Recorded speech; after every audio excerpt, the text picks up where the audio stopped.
हिंद। देखिए, कश्मीर का बैसरान घाटी जो है ये बहुत ही अपने सुंदर दृश्य के लिए प्रसिद्ध है, इसीलिए इसे मिनी स्विट्जरलैंड कहा जाता है। जिस कारण इस जिले में बहुत ज्यादा, इस घाटी में बहुत ज्यादा भारत के अन्य राज्यों से सैलानी पर्यटक घूमने जाते हैं। ये पहाड़ों से घिरा हुआ है, इन पहाड़ों के बीच में घाटियां हैं, जो दूर में यहाँ पे पूरी तरह से बर्फ से ढकी पहाड़ियां हैं। ठंड का दिन आता है तो इस पे बर्फ की एक चादर पड़ जाती है, जो बहुत ही मनोहर दृश्य दिखता है, और इसके सामने ऊंची ऊंची चोटियां हैं। गर्मी के दिन में, जैसे अभी के वर्तमान समय में, पूरा हरियाली छा जाता है, और ठंड के दिन में इसमें बर्फ जम जाता है। ऐसे ही बहुत सारे सैलानी यहाँ घूमने गए थे। हालांकि ये जगह बहुत ही मशहूर है। पहलगांव जो जगह है, पहलगांव में ये घाटी है, पहलगांव जो जगह है वहां से ये घाटी लगभग आधे से 1 घंटे के डिस्टेंस पे है। पहाड़ों पर आधा ज्यादा दूरी नहीं होती है, लेकिन घुमावदार रास्ता का होने की वजह से दूरियां बढ़ जाती हैं। तो यहीं पर जब अमरनाथ की यात्रा शुरू होती है, अभी 2 जुलाई से अमरनाथ की यात्रा शुरू होने वाली है, तो इस पहलगांव को एक बेस कैंप के रूप में यूज किया जाता है। जो श्रद्धालु हैं वो श्रद्धालु वही है जो बेस कैंप के रूप में रुकते हैं, ताकि बाबा अमरनाथ की दर्शन कर सके। यहीं पर बहुत सारे इस बार पर्यटक रुके हुए थे, सब पहलगांव से थोड़ी दूरी पर है। पहलगांव से ये आपका बैसरान घाटी ये बहुत ही प्रसिद्ध है, लेकिन इसी पे कुछ आतंकवादी आए और उनको मार दिए सब, और इतने निर्मम तरीके से हत्या किए सब इन आतंकवादियों ने। पाकिस्तान के जन्माए इन आतंकवादियों ने भारत पर हमला किया, क्योंकि इनके बाप की औकात नहीं है कि भारतीय सेना के पास आके लड़ सके। तुम्हारे अब्बा जो थे ना, 93,000 फौज हारे थे, साले तुम्हारे बाप भी उसमें शामिल होंगे। 1971 पूछना अपने बाप से जाके। यहाँ पे इस लोगों ने निहत्ते लोगों पे मारा। ये दिखाता है कि कितने कायर पैदा होते हैं सब। हमारे यहाँ तो कहा जाता है माँ का दूध पियो तो सामने से आके लड़ो। तुम्हारे ही कहते हैं यहाँ पे एक निहत्ता, कोई किसी की शादी हुई है, कुछ दिन पहले हुई है, वहां पर जाके मार दिया। एक जिम्मेदारी लिया है रेसिस्टेंस फंड। बताइए इनके बच्चे का क्या गुनाह था? बताइए इनका बच्चा अच्छा मार्क्स लाया तो घूमने के लिए यहाँ आ गए। किसी की शादी 1 हफ्ते हुई है, किसी के हस्बैंड को मार दिया गया, वो कह रही है कि मेरे हमको भी मार दो यहाँ, लेकिन कह रहा नहीं तुम अपनी सरकार को जाके बताओगे। अरे सरकार को तो पता चल गया है, लेकिन हम लोग को जो बना अभी इलाज होगा इसका अच्छा से यहाँ पे। बताइए इस महिला के साथ इसके बच्चे को मार दिया गया। जब इंडियन आर्मी पहुंची तो फौज के ड्रेस में आतंकवादी थे सब। ये महिला समझ नहीं पाई, फौज को देख के रोने लगी। इनको लगा कि ये भी कहीं आतंकवादी तो नहीं है, तो उन लोगों ने बताया कि हम इंडियन आर्मी से आपकी मदद करने के लिए आए हैं। अरे कायर हो, एक तो तुम निहत्ते पे हमला करते हो, उसके बाद से तुम इंडियन आर्मी का ड्रेस पहन लेते हो। यही ना तुम लोग की कायरपन है। खैर पड़ोसी की औलाद हो लोग सारे, तुम लोग की तो इतनी औकात नहीं जो इंडियन आर्मी से लड़ सको। लड़े तो थे, एक बार यही हुआ था। हालांकि हम लोगों ने अभी ऑपरेशन टिक्का प्रारंभ किया है, रेस्क्यू ऑपरेशन चल रहा है, कुछ आतंकवादी मार दिए भी गए हैं, अभी आगे भी कार्रवाई चल रही है। लेकिन इससे क्या होने वाला? अभी मोदी जी सऊदी अरब के दौरे पे थे, तब तक ये घटना हुई, तो सऊदी अरब के दौरे को बीच में ही कैंसिल करके आए और एक सर्वदलीय मीटिंग भी बुला रहे हैं, जिसपे कि पूरी तरह से निर्णय लिया जाएगा कि इसका क्या फाइनल इलाज किया जाएगा। लेकिन इस चीज को समझिए कि इसके पीछे हाथ किसका किसका हो सकता है। पाकिस्तानी ये कायर है, ये पाकिस्तान वालों पहले सुनो, ये तुम्हारा सेनापति है, सबसे बड़ा चोर आदमी है। लंदन में इसकी बहुत बड़ी प्रॉपर्टी है। अमेरिका में अपने बच्चों के लिए फार्म हाउस खरीद के रखा, पता करा लेना तुम लोग। यहाँ पर 1 से 1 करोड़पति। ये आईएसआई में था, पाकिस्तानी आतंकवादी संगठन, जो सरकारी आतंकवादी संगठन है उसका नाम आईएसआई है, वहां पे उसका ये हेड रहा है। तो ये सेना में बहुत घपला किया है और सेना का मनोबल डाउन हो गया है इसके वजह से। तो ये सोच रहा है एक तो एस्केलेट हो जाए, एक लड़ाई एस्केलेट हो जाए। इसलिए इसने रावलपिंडी में एक भाषण दिया था कि हम बताएंगे कि क्यों पाकिस्तान अलग हुआ था। अरे पाकिस्तान इसलिए अलग हुआ था कि एक साफ सुथरा इंसान सुअर के साथ नहीं रह सकता है। तुम्हारा जो सरगना था जिन्ना, उसने अलग कर दिया भारत से, सुअरों को अलग करके वहां अलग कर दिया। तो ये पूरी के पूरे वहां पे। और जो पाकिस्तान यहां से गए थे लोग ना, ये सोच के कि पाकिस्तान एक बहुत खूबसूरत देश बनेगा। देख लो तुम्हारे देश में क्या हाल हो चुका है। यहाँ पर दुनिया थूकती है साला। अगर एयरपोर्ट पे पता चल जाए कि पाकिस्तानी है तो बगल का आदमी उठ के चला जाता है। अगर जहाज में पता चल जाए कि मेरे बगल में पाकिस्तानी बैठा है, उसका पूरा रास्ता पर टेंशन में रहेगा कि पूरी तरह से सलामत जा पाएगा कि रास्ते में फटेगा। यहाँ पर तो ये चाहता है कि अपनी सेना में थोड़ा सा मनोबल बढ़ाने के लिए युद्ध हो जाए। दूसरा, पाकिस्तान में इसने क्या किया, इमरान खान को गिरफ्तार करा दिया। इमरान खान पहले क्रिकेटर थे, पूरी दुनिया घूमे थे, पाकिस्तान के अन्य प्रधानमंत्रियों की तुलना में ज्यादा सोच समझ रखने वाला था, तो इसको जेल में भेजवा दिया, मेरे चचवा को। अभी यहाँ पे गृह युद्ध हो गया। तो आसिम मुनीर का यही सोचना है कि अगर भारत से थोड़ी बड़ी भी लड़ाई हो जाती है तो सेना ये अपना बन बजा लेगा कि देखो हम हैं तो पाकिस्तान को बचा के रखे हुए। वैसे भी पाकिस्तान मरेगा, बकरी की अम्मा कब तक खैर मनाएगी। दूसरा एक और चीज है क्या है कि इंडिया चाइना और अमेरिका के बीच में जो ट्रेड वार हुआ है, तो चाइना के ऊपर 245% लगा दिया गया है टेरिफ, जिस वजह से बहुत सारे व्यापारी अब इंडिया की ओर मूव करेंगे। तो चाइना की भी चाल है, वो पाकिस्तान के थ्रू भारत में हमला करा रहा है ताकि बड़े व्यापारी इंडिया में इस मौके को ना दे सके। क्योंकि जो बहुत बड़े व्यापारी होते हैं ना, जो करोड़ों करोड़ में डील करते हैं, 200 करोड़ 400 करोड़, तो वो देखते हैं किस देश में शांति है। इसलिए देखिएगा सिंगापुर देखिए, दुबई देखिए, कोरिया देखिए, जापान देखिए, यहाँ हमेशा शांति रहता है, तो वैसे ही देखते हैं। तो चाइना को लगता है कि इसका फायदा कहीं इंडिया ना उठा ले, इसलिए जानबूझ के चाइना पाकिस्तान को उकसा रहा है। और देखिए जब कोई इंसान इंसान भिखमंगा हो जाता है, पूरी तरह कंगाल हो जाता है, अपनी इज्जत खत्म हो जाती है, तो दूसरे को डुबाने में लग जाता है। यही काम पाकिस्तान कर रहा है।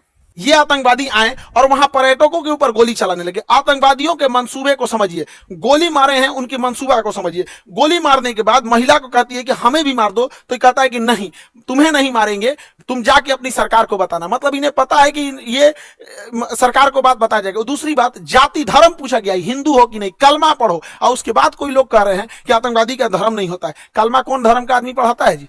हाँ, इतनों में आंख नहीं खुल रहा है। यहाँ पे एकदम शर्म लिहाज घोल के पी गए हैं, किसी के सामने निहत्थे को मार दिए हैं। इससे कश्मीर में जो सबसे बड़ी समस्या आएगी, हम लोगों को जब धारा 370 हटा था तो 5 साल लग गए ये चीजों को नॉर्मल पटरी पे लाते हुए। उसको 5 मिनट में सब रौंद के चला गया। साहब, कौन पर्यटक वहां जाएगा? पर्यटक जिनके पास ज्यादा पैसे होते हैं वही लोग। गरीब आदमी का मतलब पर्यटन मतलब कौन सी होता है? ननिहाल चल जाता है, पर्यटन मतलब हो गया नानी के घर घूम लिया, हो गया पर्यटन हो गया। लेकिन ये लोग जो जा रहे थे भारत के अन्य हिस्सों से, अभी उन पे क्या बीतेगी? पूरा मनोबल तोड़ के रख दिया। ये सब अपने मंसूबे में कामयाब हो रहे हैं। इससे क्या होगा बताइए? पहलगांव में ना कोई फैक्ट्री है, ना कोई इंडस्ट्रीज है, कुछ है ही नहीं है। पर्यटन से ही इनकम होता है। तो इन लोग की इनकम डूबेगी। जब इनकम डूबेगी, गरीबी आएगी, गरीबी आएगी, अनएम्प्लॉयमेंट बढ़ेगा। और यही पाकिस्तान चाहता है कि कश्मीर में भयानक गरीबी आए, क्योंकि जब गरीबी आ जाती है, इंसान के पास एकदम गरीबी आ जाएगी, तो फिर इंसान देखता है कि हमारा पेट कैसे भरेगा। अब यही पाकिस्तानी उन्हें हथियार थमाते हैं सब। तो एक और वो दिखाते हैं सर, देखो कश्मीरी तुम्हारे साथ है। आज कश्मीर वाले देखो तुम्हारे साथ कौन खड़ा है। अपने आप से पूछ के देखो ना कश्मीर वालों, कि अगर पाकिस्तान हमारे कश्मीर के पीछे नहीं पड़ा रहता, तो आज जिस तरह गोवा डेवलप है, आज जिस तरह सिंगापुर डेवलप है, ठीक उसी तरह से जम्मू कश्मीर भी डेवलप रहता। तो जम्मू कश्मीर के लोगों तुम्हारे लिए सबसे ज्यादा खतरनाक है तो ये पाकिस्तानी है। और बिना लोकल के सपोर्ट के, बिना लोकल के चढ़ावे पे इतना बड़ा तो कोई हमला नहीं कर सकता है। तो खुफिया एजेंसी को भी, इन लोकलों को भी खोजना पड़ेगा वहां पे कौन कौन साथ दिया, क्योंकि वहीं कोई ना कोई होगा जो इतने बड़े घटना को, साजिश को, उन आतंकवादियों को ये रास्ता दिखाया होगा। वहां के लोकल लोगों की तो नौकरी चली गई, सब कुछ गया। अरे तुम्हारी नौकरी गई, इधर लोगों की जान चल गई। नौकरी बड़ा होता है कि जान बड़ा होता है जी? किसी भी इंसान का, परिवार का कोई सदस्य चला गया, लेकिन ओवरऑल एक देश की क्षति हो रही है।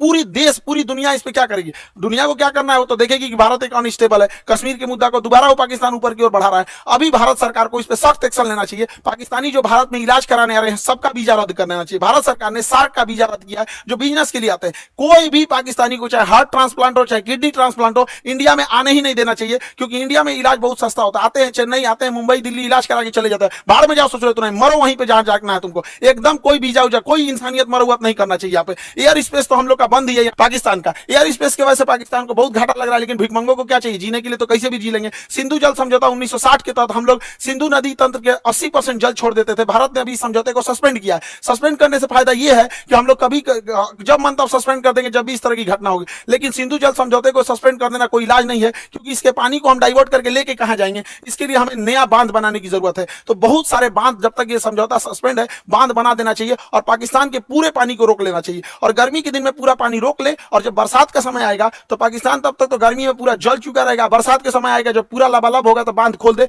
एक सुखा के मारो, फिर दहवा के मार दो। यहाँ पे दोनों करना पड़ेगा। इंसानियत को लांग दिया है पाकिस्तान ने।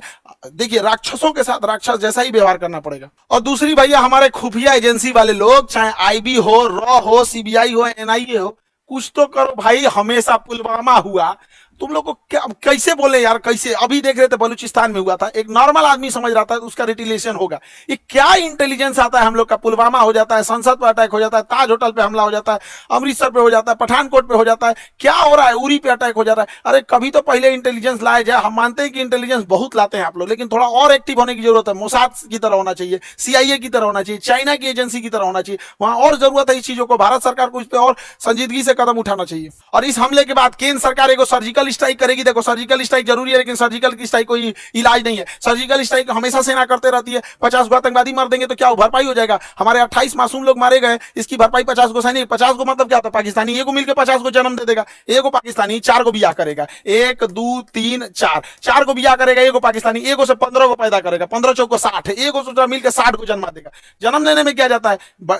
सुअर भी एक साथ 16 को जन्म दे देता है। इन चोटों को क्या जाता है? आप क्या लगता है सर्जिकल स्ट्राइक से इलाज हो जाएगा? नहीं, सर्जिकल स्ट्राइक इनका इलाज नहीं, इनका ठोस इलाज करना पड़ेगा। 24 करोड़ लोग हैं पाकिस्तान में। जब 24 करोड़ को समझ में आएगा ना, तभी होगा। इन सब भूखे प्यासे मार देना चाहिए, नेवल ब्लॉकेज करना चाहिए। पूरे भारत के लोगों से कहते हैं अपनी सरकार पे इस बात दबाव बनाया जाए। ये पाकिस्तान है, इसकी जो नौसेना यहाँ पर, इसकी जो नेवी है यहाँ पर, ये वाला समुद्र में, यहाँ नौसेना लगा के ब्लॉक कर दिया जाए। अगर हम नेवल ब्लॉकेज कर देते हैं तो इसकी पूरी सप्लाई लाइन कट जाएगी। पाकिस्तान कहीं से सप्लाई नहीं दे पाएगा नेवल ब्लॉकेज होने की वजह से। और पाकिस्तान के बाद जो पेट्रोलियम भंडार है बस 9 दिन का है। 9 दिन के बाद इसके पास पेट्रोलियम खत्म खत्म हो जाएगा। तो नेवल ब्लॉकेज लगने के कारण इसके पूरा पेट्रोलियम खत्म हो जाएगा और हम लोग कहीं ना कहीं ये लंबे समय तक ऊपर से यहाँ पे सिंधु जल समझौता सस्पेंड करके और नीचे से नेवल ब्लॉकेज कर दे। और दूसरा क्या है कि आतंकवादियों को कहते हैं कि तुम लोग धर्म का नाम लेके यहाँ पे जो आतंकवादी घटना करते हो, यहाँ के रहने वाले लोगों को क्या होगा। और मुस्लिम समाज से कहते हैं कि एक अभी जो जुमा का दिन आ रहा है, फ्राइडे के दिन, वहां से भी यहाँ पे सारे लोगों को एक होने की जरूरत है, वरना हम लोग को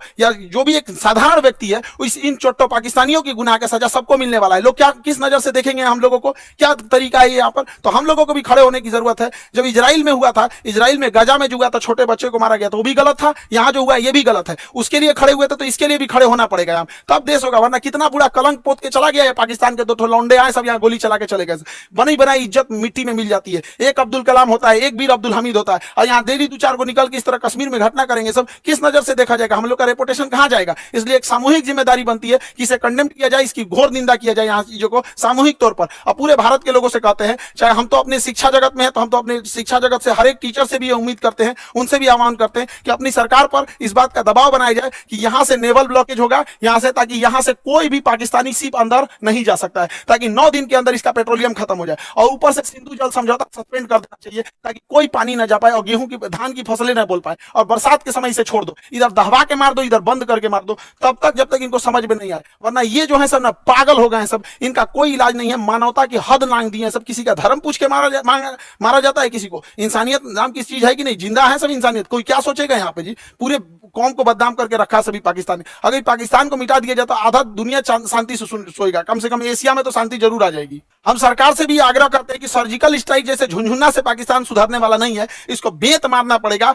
नेवल ब्लॉकेज कीजिए। याद करिए 1999 कारगिल के टाइम पे जब नौसेना ने ब्लॉक कर दिया था, तब पाकिस्तान पीछे हटा था, क्योंकि उसकी पूरी राशन सप्लाई और विदेशी व्यापार बंद हो गया था। अर्थव्यवस्था तोड़ना पड़ेगा पूरी तरह से पाकिस्तान का। हम सारे अपने शिक्षक समाज से भी कहते हैं और सारे विद्यार्थियों से भी कहते हैं और देश से भी लोगों से कहते हैं कि इस पे चाहे ट्विटर हो चाहे जैसे भी हो, हैशटैग हम लोग को ले आना पड़ेगा, hashtag naval blockage for Pakistan. ये कुछ ना कुछ करना पड़ेगा ताकि सरकार सर्जिकल स्ट्राइक से नहीं, क्योंकि सर्जिकल स्ट्राइक से सुनने वाला नहीं है। एक बढ़िया से लड़ाई चाहिए होता है, तब उसको अगर वो चाहिए तो उसको दे दिया जाएगा। इसमें हम लोग पीछे नहीं पड़ेंगे। हम तो कहते हैं पहले नेवल ब्लॉकेज करके 1 महीना छोड़ दो, जितना राशन पानी है सब खत्म हो जाए, 1 महीना में फ्यूल वगैरह सब खत्म हो जाए, तब उसके बाद अगला हमला करना चाहिए। इसके जितना बिजली घर है और पुल है रेलवे का तोड़ दो, उसके बाद आधा पंगु हो जाएगा पाकिस्तान यहाँ पे। तो ये छोटे मोटे लड़ाई से नहीं सुलझने वाला है। हम लोग को एक कड़ा एक्शन लेना पड़ेगा, वरना आए दिन इस तरह की घटनाएं होती रहेंगी। कश्मीर को तबाह करके रख दिया। हमारा पूरा एक पर्यटन का व्यापार था। स्विट्जरलैंड कोई क्यों जाता जब कश्मीर इतना बेहतरीन था। कोई कश्मीर के लोग सोच के देखो, तुम्हारा सच्चा दुश्मन कौन है,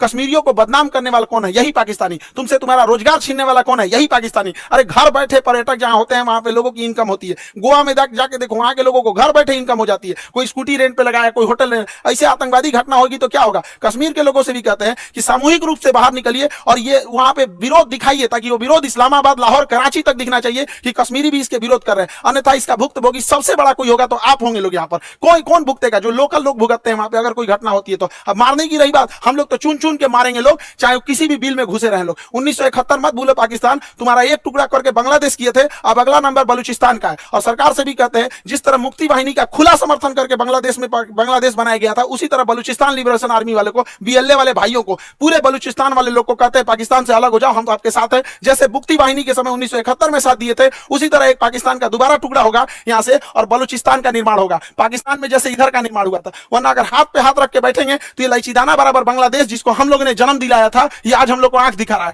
ये पाकिस्तान आंख दिखा रहा है। ऐसे हाथ पे हाथ रखने से नहीं होगा, यहाँ पर एक कड़ा एक्शन लेना पड़ेगा। ये आतंकवादी किसी के नहीं हो सकते हैं। इन्हें कोई अगर अपना समझता है तो सबसे बड़ा बेवकूफ है वो है, क्योंकि सांप पालिएगा तो काटेगा ही काटेगा। ऐसा नहीं है कि केवल आपके पड़ोसी को काटेगा। जब ये पहलगांव में ये घटना हो रही थी तो उस समय सैयद आबिद नाम का एक घोड़ा चलाने वाला व्यक्ति, एक कितना ही पैसा कमाता होगा घोड़ा चलाने, इसकी बहन रोक रही थी कि आप मत जाओ, लेकिन ये बेचारा गया वहां पे। और जब आतंकवादियों ने लोगों पे गोलियां चलाने लगी, इतना बहादुर ये अपना घोड़ा छोड़कर आतंकवादियों से हथियार छीन लिया, कहा कि ये हमारे कश्मीर के मेहमान, इन पे गोली मत चलाओ, हथियार छीन लिया। एक सैनिक न होने के बावजूद इसको इतना हिम्मत था, छीन लिया, लेकिन दूसरे आतंकवादी ने इसे भी गोली मार दिया। आज बेचारे का पूरा परिवार, इस बूढ़ी माँ, इस बूढ़े पिता से क्या पूछेगा। पिता से जब मीडिया ने पूछा आप क्या कहना चाहेंगे, तो कहते कि बेटा चला गया, क्या कहेंगे, बेगुनाह था, बेगुनाह मारा गया। यहाँ पे सरकार से भी कहते हैं कि जितने लोग की इसमें शहीद हुए हैं उन लोगों को भी आर्थिक मदद और कुछ ना कुछ इनके अस्थायी जीवन के लिए कुछ किया जाए, ताकि उन्हें एक श्रद्धांजलि दी जा सके। यहाँ पर मुसीबत की घड़ी में हम सब देशवासी एक दूसरे के साथ हैं। उम्मीद करते हैं हम सब एक साथ मिलकर अपनी सरकार का साथ देंगे। सारी राजनीति खत्म, यहाँ पे सब एक होने चाहिए और इसका मुंह तोड़ जवाब देना चाहिए।